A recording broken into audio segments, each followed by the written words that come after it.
নমস্কার, আমরা একটি ছড়া বলতে চাই। ছড়াটির নাম আমাদের গ্রাম বন্দে আলিমিয়া।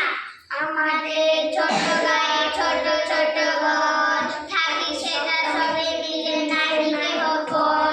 পাড়ার সকল ছেলে মোরা ভাই ভাই, একসাথে খেলি আর কাজ চালে যায়।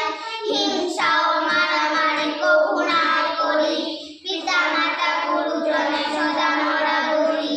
আমাদের ছোট গ্রাম মায়ের সমান, আলো দিয়ে বায়ু দিয়ে বাঁচায় যে প্রাণ। মাঠ ভরা ধান আর জল ভরা দিঘি, চাঁদের কিরণ লেগে পড়ে ঝিকিমিকি। আম গাছ জাম গাছ ভাত ঝাল যেন মিলে মিশে আছে ওরা আত্মীয় হেন। সকালে সোনা রবি বুক দিকে ওঠে, পাখি ডাকে বায়ু বয় নানা ফুল ফুটে। খুব সুন্দর।